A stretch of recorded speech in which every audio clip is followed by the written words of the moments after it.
Hello and welcome to the six class of mathematics of finance. आज का हमारा topic है एनवीटी।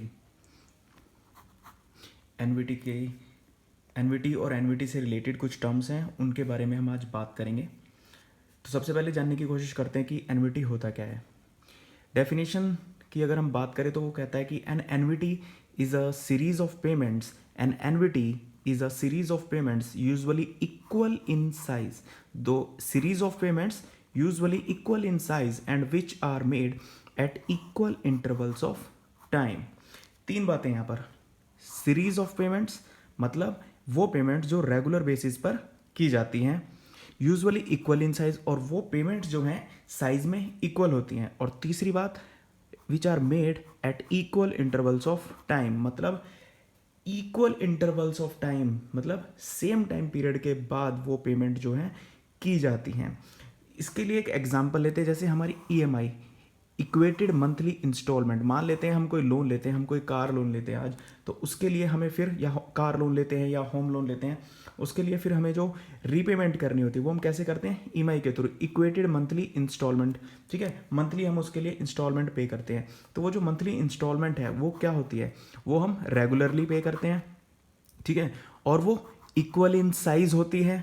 ठीक है, और वो इक्वल इंटरवल्स ऑफ टाइम, अगर जैसे हम यहाँ बात कर रहे हैं इक्वेटेड मंथली इंस्टॉलमेंट, हर मंथ हम वो पेमेंट करते हैं। ठीक है, तो एनवीटी क्या है, जो रेगुलर बेसिस पे की जाने वाली पेमेंट है, जो इक्वल इन साइज होती हैं और इक्वल इंटरवल्स ऑफ टाइम के बाद की जाती हैं। फॉर एग्जाम्पल, जैसे मान लेते हैं किसी ने कोई कार लोन लिया है आज, ठीक है, या फिर होम लोन लिया है 5,000 रुपीज़ का। ठीक है, 5,000 रुपीज़ का लोन लिया है। ठीक है, और वो रेगुलर बेस पर बैंक को उसकी पेमेंट करता है, बैंक को पेमेंट करता है। आफ्टर फर्स्ट मंथ उसने पेमेंट की 1,000 रुपीज़ की, सेकेंड मंथ के एंड में अगेन 1,000 रुपीज़ की, थर्ड मंथ के एंड में, फोर्थ, फिफ्थ, सिक्स, इसी तरह वो पेमेंट करता जा रहा है। ठीक है, तो ये सब क्या है, वो ईच मंथ मतलब इक्वल इंटरवल ऑफ टाइम के बाद, हर एक मंथ के बाद वो इक्वल सेम अमाउंट वो पे कर रहा है बैंक को। तो ये हमारी क्या है यहाँ पर, ये हमारी एनवीटी है।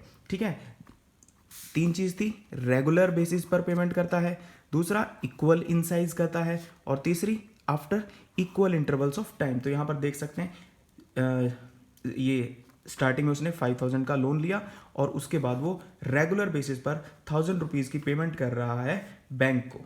इसमें उसका इंटरेस्ट भी होगा। ठीक है, इसीलिए ये आप देख रहे होंगे कि यहाँ पर 1,000 था, ये 6 बार की उसने पेमेंट की है, टोटल 6,000 उसने पे किया, तो हो सकता है इसमें भी इंटरेस्ट भी हो उसका। ठीक है, बट जो इंपॉर्टेंट चीज़ है वो क्या है, रेगुलर बेसिस पर कर रहा है, इक्वल इन साइज कर रहा है, और after equal intervals of time के बाद कर रहा है। ठीक है, तो ईएमआई हो सकता है, या फिर कह सकते हैं रेगुलर बेसिस पे कुछ लोग बैंक अकाउंट में डिपॉजिट करते हैं ताकि फ्यूचर में उन्हें एक पर्टिकुलर अमाउंट ऑफ सम उन्हें मिल सके, बैंक के थ्रू उनके अकाउंट में उतना पैसा इकट्ठा हो जाए, कुछ बहुत सारी चीज़ें होती हैं। ठीक है, तो ये एक हमारा एग्जाम्पल है एनवीटी का। एक चीज़ और, यहाँ पर एनवीटी वर्ड से ऐसे लगता है कि ये एनुअली, बट ऐसा नहीं है।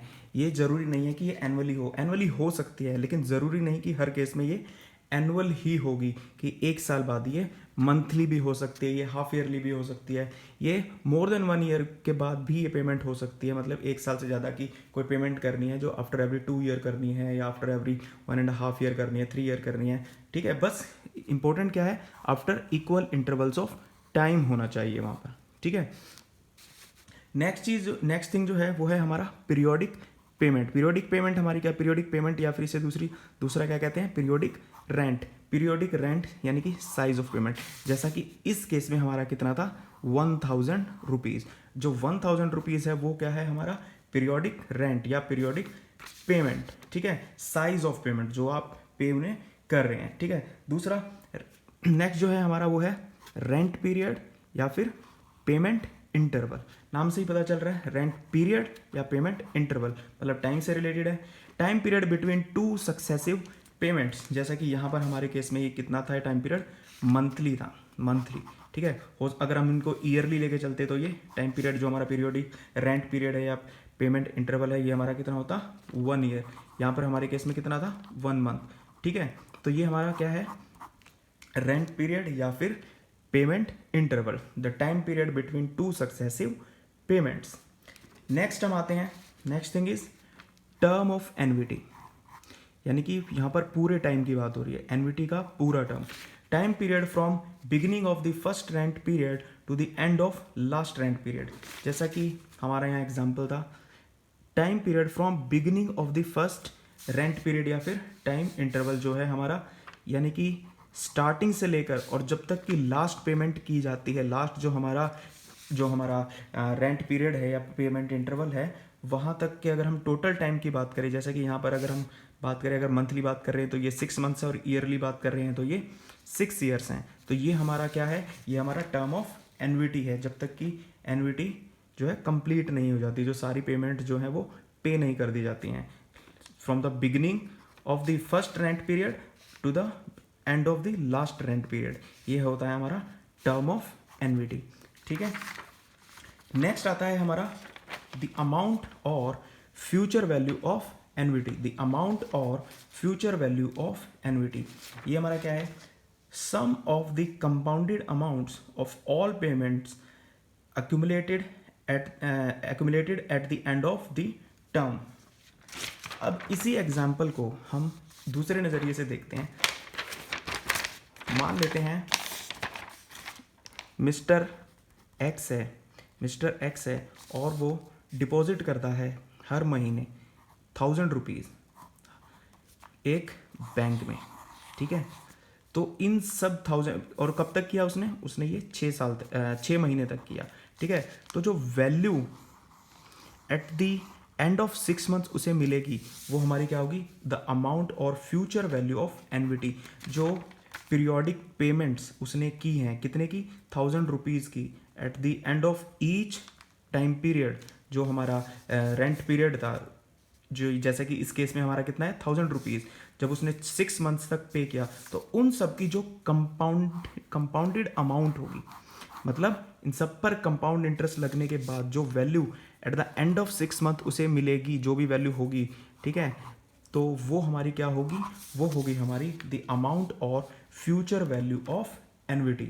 ठीक है, एक बार फिर से समझा देता हूँ। जैसे कि यहाँ पर हमारा एग्जांपल था, मान लेते हैं ये हमारा मंथली है, मंथली वो 1000 रुपीज़ की पेमेंट करता है, बैंक के अकाउंट में डालता है अपना, जो भी उसका अकाउंट है। ठीक है, तो जो एंड में इन सब 1000 रुपीज़ पर जो फर्स्ट मंथ के एंड में इसको ये यहाँ पे 5 मंथ्स का इंटरेस्ट मिलेगा, इसके लिए उसे 4 मंथ्स का, इसके लिए उसको 3 मंथ्स का, इसके लिए 2 मंथ्स का, इसके लिए 1 मंथ का। ठीक है, और ये तो एंड में ही वो करेगा, तो इन सब का जो कंपाउंड इंटरेस्ट होगा जो उसे यहाँ मिलेगा, that will be called the amount or future value of annuity.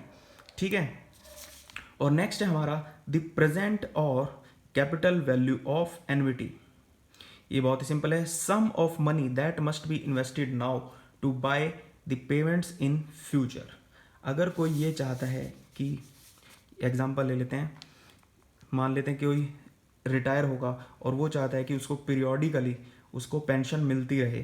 ठीक है, हर मंथ उसे पेंशन मिले, तो आज वो कितना इन्वेस्ट करे, आज वो कितना राइट नाउ वो कितना इन्वेस्ट करे, ताकि हर महीने उसे 1000 रुपीज़ की जो है पेंशन मिले, मतलब पीरियोडिकली उसे जो उसकी एनविटी है वो मिलती रहे।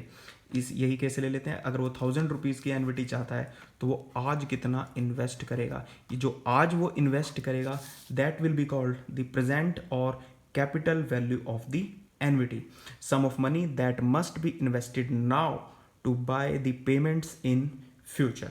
ठीक है, तो ये कुछ टर्म्स थी जिनको जानना जरूरी है हमारे लिए अपनी एनविटी के जो क्वेश्चंस हैं उनको सॉल्व करने के लिए। तो आई होप आप सबको ये समझ आया होगा।